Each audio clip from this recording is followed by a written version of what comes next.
Hey, Stoney here. I'm here with Clint Lakewood, and this is the Mini Tournament Americas. And at the bottom here, we have Sparty playing as a speed specialist, and he's going up against the Pooch playing as fortified specialist at the top.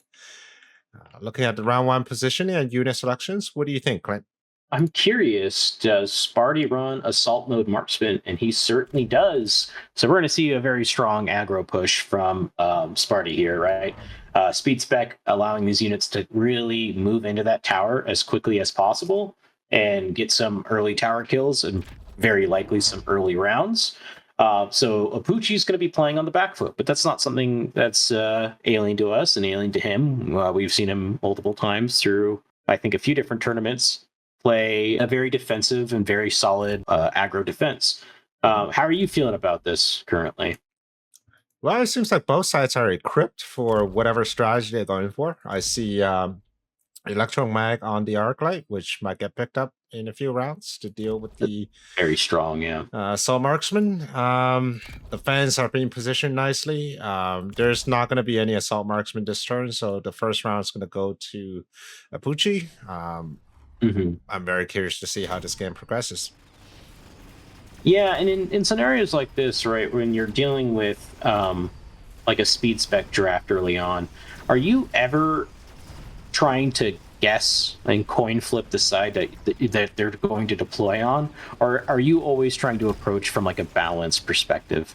I always go for a balanced perspective, and that's probably has caused me to lose more games than it actually won the games.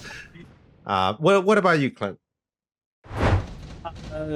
So there are some players that I run into that I know will overload one side, so I will play to that end. But generally speaking, right, if I see speed spec, unless I have a very, very strong early draft, and by early draft I mean like sledgehammers or something with another couple good units, I'm almost always trying to go with like a balanced perspective, unless I want to be the aggro player, right? Unless I get like crawler, sledge, speed spec, and then I'm going. So we have the first unit draft here. So Fire Badgers will pick up to add a stronger frontline tank, and the Scorpion, traditionally known as a pretty decent counter against Aspen, is being picked up by Apooche. I think they're both very logical unit choices. I think the Fire Badger is going to tank quite a few shots from the Phoenixes, not so much with the Scorpion. And I'm just curious. The Scorpion does splash over to this marksman, right? When he hits the Fire Badger. Yeah, I was going to point that out too. I think what's going to happen is the Scorpion's going to blow up two Badgers and that poor marksman right behind, unless the Aspen button's clicked and it's not. Oh, okay. Sparty offsets it just a bit. That's smart. Yeah. Yeah, but he's going to have a bit of a problem. I think Aspen is not taking this round, and he does not have the money to do it unless he loans. Which is a terrible idea, too. Which is not a great idea, because now he's going to have a hard time dealing with Chaff. Maybe not. Maybe this level 2 marksman is enough to deal with that Scorpion. Yeah, it looks like it's going to be a good chunk of damage there. And that might even be another level. Oh, no, not even close. I was thinking like with that Scorpion kill that we might have another level on that level 2 marksman. And, a level 3 early assault mark is a personal hell of mine. So, not bad, not bad. I thought Sparty was in trouble without taking a solo this round, but turns out it's not bad. Yeah, I think he's got a good read on the game state right now. Improved firepower control being picked up for Sparty. I think that's super smart and super heads up, right? We see 2 levels coming down on the Mustangs, so yeah, I completely agree with this. I think this is incredibly heads up. And I think improved Wraith being picked up for Apooche. That's interesting, because normally when I see Wraith and Assault Marksman, I just think about Assault Marksman with the aerial spec. Usually doesn't end well for the Wraith player, but we'll see. I mean, right now there's no need to deploy the Wraith just yet. There's not much of a chat problem that these two Arclights can't already handle. Maybe the middle crawler line is a bit strong, but we'll see. Yeah. Yeah, I think the conventional wisdom of it all is that in general, Wraith is pretty bad into assault marksman. So I wonder if that's like a bet being hedged, right? It's hard to say though. I think Wraith is probably one of the best positioned units in the current state of the game. So I can't fault Apooche for saying, "Hey, this card just makes a good unit better." Mhm. But I'm curious. Speaking of really good units in the game, how do you feel about the current state of Fire Badger? Well, if you see my videos, and especially the one I'm going to be posting in a few hours, you know the answer to that. I love Fire Badgers. I think they are one of those. I wouldn't call them underused. I think they get picked fairly often, but most people just see Fire Badgers as a chaff cleaner. I have been playing really hard recently to use Fire Badgers as carry units, which means they're good against chaff and they're also good against giants using their ignite technology. Right. Right. I love it. It's an unconventional way to play. It can really mess with people's head and they'll be like, okay, you got like 2 squads of Fire Badgers. I got 3 fortresses. Who's gonna win? Well, guess what? I love Fire Badgers. I think it just needs to be used appropriately. And at this point, I think they are. I think they're joining the fire and they're getting rid of this chaff. One interesting use I've seen Fire Badgers do on the line is just to take an early napalm. For example, this Fire Badger right here is gonna set 1 napalm, 2 napalm, and if they have any chaff in front, like 3 little circles, and that's gonna kill entire squads of chaff, right? Yep. And it doesn't matter if it's going to get too, right? It's just it's a hose. It's a hose. Sorry, I cut you off, but go ahead. Yeah, it doesn't matter if it's going to get one shot by the scorpion. The damage is done. All this chaff, napalm lasts 10 seconds, which means that's all the time this chaff needs to walk through the fire and die. So, yeah, that's a very cheeky move for those of you that like to put Fire Badgers on the line here. So it looks like Sparty is taking advantage of his early tempo gains and going for a tungsten rod or an orbital javelin, whatever it's called. I think it used to be called tungsten rod. Maybe I'm making that up. But we do see the improved rate now coming down on the side with the level 3 marksman with heavy armor. So that's technically a level 2 wraith in terms of HP here. We'll see if that makes a difference. But I think what's going to happen, right, is these Fire Badgers are going to clear the ground, and this marksman's going to turn to the left and, put 4 or 5 shots in that thing and die, and it's just going to fall over. It's going to pop. Yeah. There it goes. Most of the improved units tend to have a bit more boost to the HP and attack, but with the improved rate, it's only 10%. I think what's really helping with the improved rate is the range. The 5 range, it might not seem as significant, but for a rate that only has 55 starting range, that's 10% of their range, right? And it's at a very small cost. 50 on a 300 resource unit, that's a very small cost. So small improvement for the improved rate, but needed. Another thing to note is for the assault marksman, right? This is one of those units that new players don't understand. Like when you have assault, I mean, right now they're not assault, but they're positioned in a way that they could be assault. I was talking to Eric the other day, and he mentioned, because I don't know how to play assault marksman myself. Well, every time I play them, I just use them as a meme unit. I start dropping them everywhere on a flying, so I take deployment spec. But Eric said, the way you see assault marksman is just think of them as mini fortresses. They can go and tank, they can go and do the damage, and whatever units that you build around fortresses, you can build those same units around assault marksman. And that made a lot of sense. Yeah, I think that's a super valid take on it, right?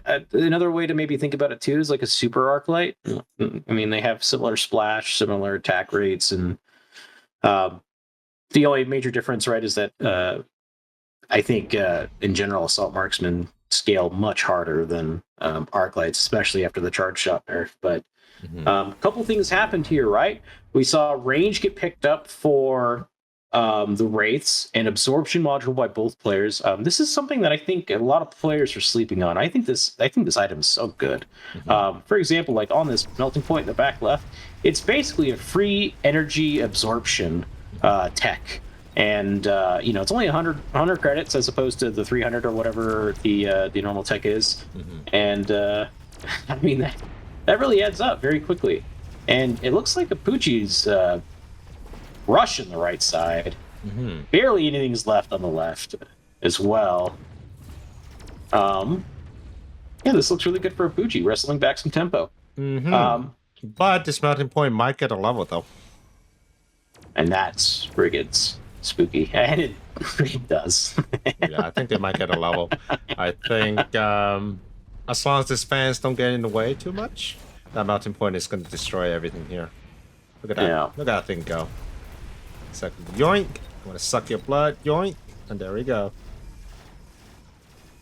Yeah, and that's a level 2 melting point. Very nice. Sparty's doing great so far. Maintaining his tempo. I mean, right now, he's probably pivoting out. I don't think he's going to go assault marksman, to be honest with you. Balls are pretty good for Apooche. Yeah. Fortresses for Sparty. Makes sense. So balls for Apooche, fortress for Sparty. Sorry, I cut you off.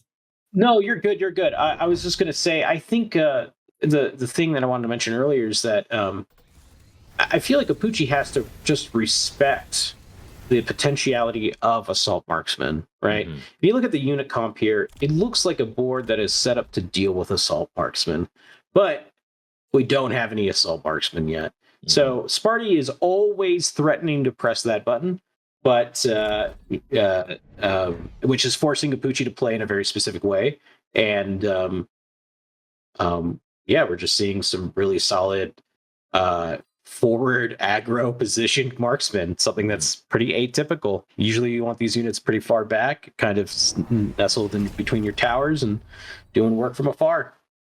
I'm so curious why Sparty is not paying more attention to this side, or at the very least start upgrading the towers.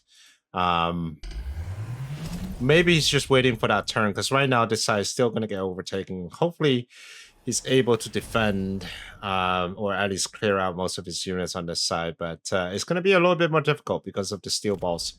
Right now there's no units that can deal enough damage to the steel balls before it latches onto the fortress and destroys it. And once the fortress is gone, the Wraith will take care of the rest of the Mustangs. So it's not looking too good from the middle to the right side of the board. Yeah, but I think at the end of the day, right, as long as we can clear out all of the chaff, and it looks like basically that's the case for the right side, we can let that melting point do the work, unless these balls get on it, and then it's going to look real bad. But yeah, it looks like this looks really good for Apooche. It's going to get tower before... Oh, almost... Both towers. Yeah, it's a very strong round for Apooche here. Both tower being debuff is just not a good time.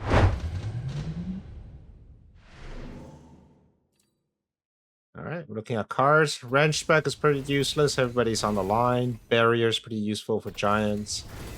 Deployment, situational, and mass ledges is kind of useless unless you are trying to get cheap chaff, which you don't really need. Yeah, and the other reality, right, is that even if we throw up a bunch of chaff, these wraiths are going to be a real problem. It'll clear out very efficiently. Won't ever get stuck on anything. But we see replicate coming out. Whoa. Interesting. I don't know if maybe Sparty knows something here that I don't, but I don't think replicate does a whole lot here. What do you think? Not when they're running into this wraith, no. But we see barrier being picked up for Sparty here and being thrown on a melting point. I think the intention is to get rid of that absorption module Wraith in the center, and I think it's a good idea, right? That unit. I think Wraiths, once they hit level 2, and if they have any sort of like sustain, via nano repair kit or absorption module, it almost requires a melter in response at all points, or a very high level Phoenix.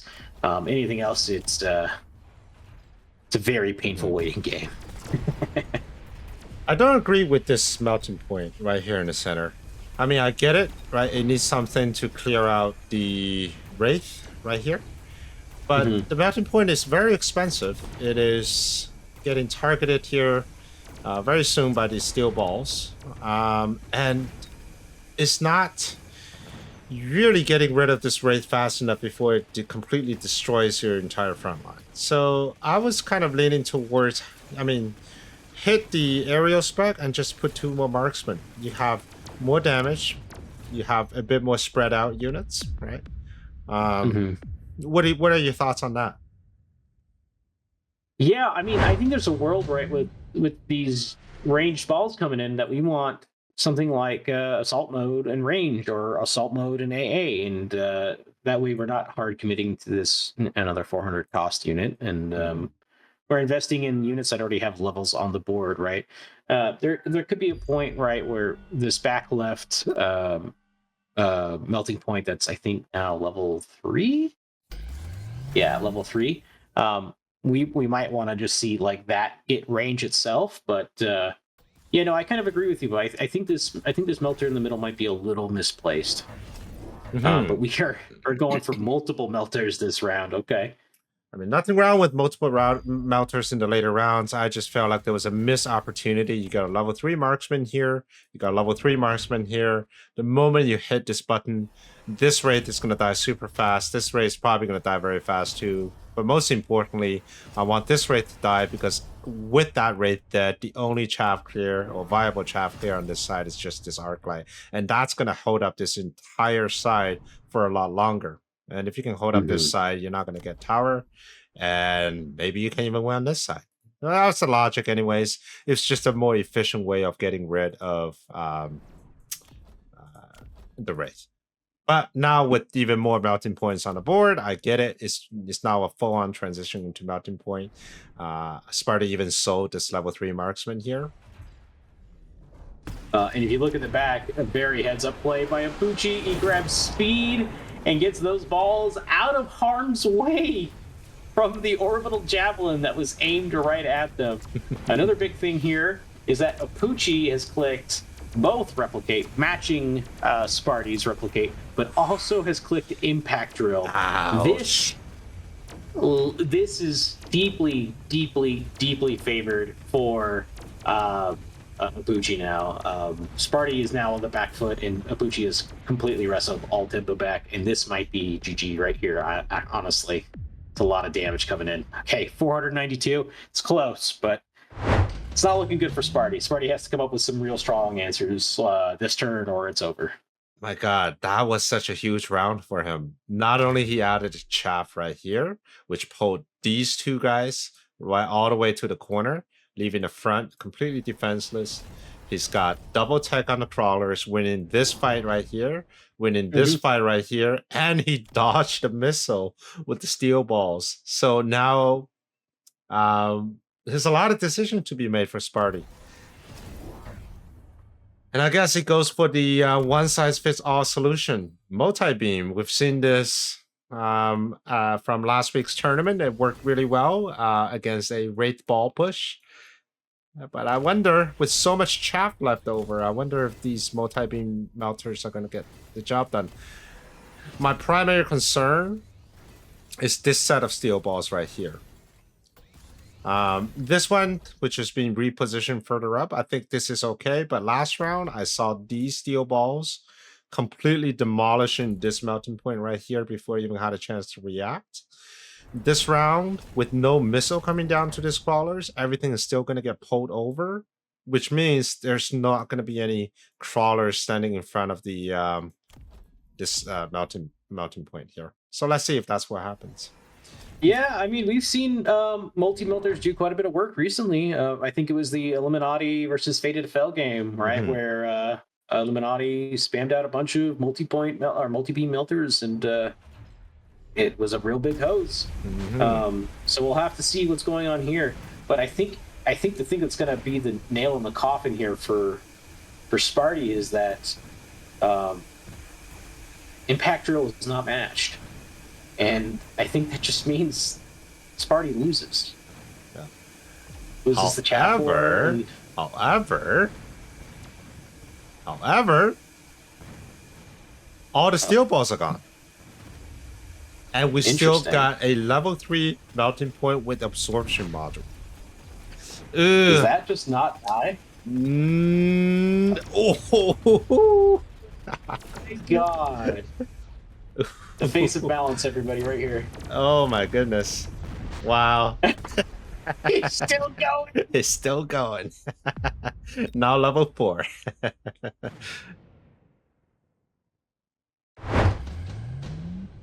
Yeah, I mean, Nuke. what can you do? Nuke and Nuke? Electromag. Electromag probably a lot better.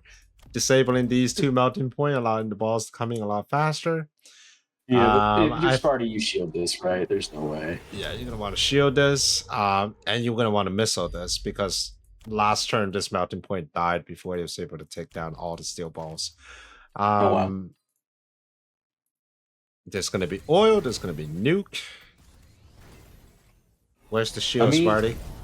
There's gonna be the match, Yep, impact drill matches. and Sparty has 1 extra power upgrade. No armor though. No, yes armor, level 1.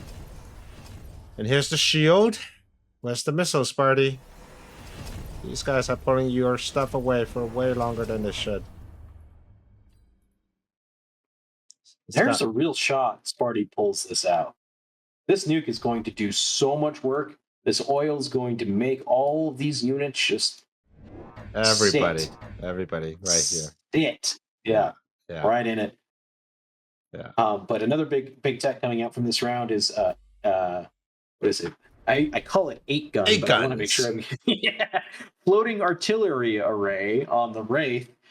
This it sounds like it just doubles the DPS, but it feels like it quadruples. Don't you agree? It feels like it does a lot of work. Yeah, and it's especially for a unit like Wraith, where it's not restricted to target a single unit. Having 8 guns provides so much more flexibility. Sparty got the missile. Thank you. Very good. Here comes the nuke. Here comes the nuke. And there's all the units here. Yeah. And this raid boss of a melting point is still here. It's still here. Oh boy. Now that's spicy. That's really spicy. That's it. That's it. Apooche is out of the game. Sparty gets around. Let's go. Way to go, Sparty. That was very well played. Very heads up. The final screen on my end is Sparty at 626 MMR and Apooche at 2069. Yeah. That is a huge upset. Yeah, a huge upset. Way to go, Sparty. Showing us the power of multi-beam melting point. Well, I hope you enjoyed this game, and if you like this video, please like and subscribe, and I will see you on the next one. Prepare your tactics. Mechabellum's calling. Deploy your fortress. The battlefield's alive with swarms.